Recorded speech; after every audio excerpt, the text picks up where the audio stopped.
and threw Molotov cocktails inside, sparking fires. Governor Josh Shapiro and his family were sleeping inside at the time. Look at those pictures from inside the residence. It just shows the extent of the damage. Police say this all unfolded early Sunday morning, hours after Governor Shapiro had hosted a Passover Seder dinner and just hours after he posted about it online. Authorities say everyone who was inside at the time was able to make it out safely, thankfully. NBC News correspondent Rahema Ellis is following this story for us. Rahema, just walk us through what happened and what are police saying about the suspect? What happened was this night, as you point out, it was 2 o'clock in the morning, yesterday morning, and they were able to see on the surveillance camera that someone had breached the premises, had climbed over the fence. That someone they are now saying is the suspect, Cody Ballmer. That he got into one section of the house, he broke a window and threw a Molotov cocktail in, then went to another section of that same room, basically a dining room, and he got into the residence, and he then ignited 2 more Molotov cocktails.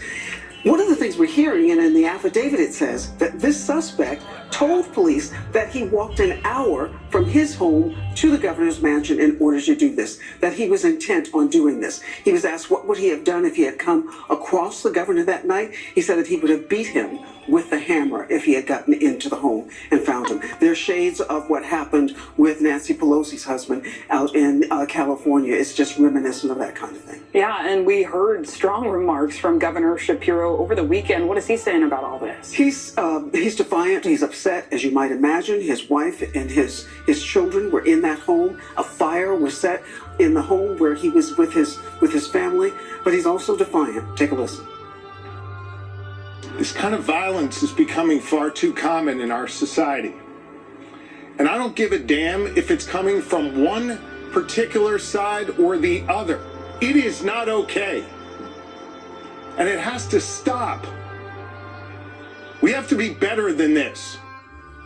We should mention also that according to authorities, some information that they've released, they say that the suspect does have a criminal record, including one charge that they identify as a simple assault on a family member. All right, more to come on this one. Rahema Ellis, thanks so much. Yeah. Time now for some consumer news. NVIDIA makes a big investment in the United States. And a recent report tells us the brands that are most popular among teens. Kate Rooney joins us now with today's CNBC Money Minute. Hi, Kate.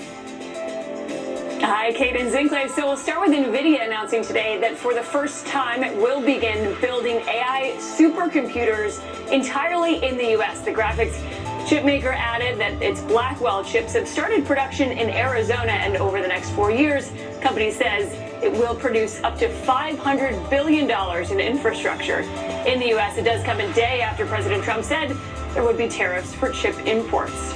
Meanwhile, Pfizer is ending the development of one of its daily weight loss pills after a patient suffered a liver injury that may have been caused by that drug in a trial. Pfizer said the patient didn't experience any liver-related symptoms and recovered rapidly after they stopped taking the pill. It is the latest setback for the company as it tries to grab a slice of that growing GLP-1 market. Finally, a new survey from Piper Sandler found that Starbucks and Chick-fil-A reign supreme right now with teens. The report, which tracks preferences and trends among teens, found the demographic spends nearly 25% of their money on food. Other top food brands are spending that money. That includes Dunkin', Dutch Brothers, as well as Chipotle and McDonald's. Guys, back to you. Okay. Food reigns supreme. I know. Teens.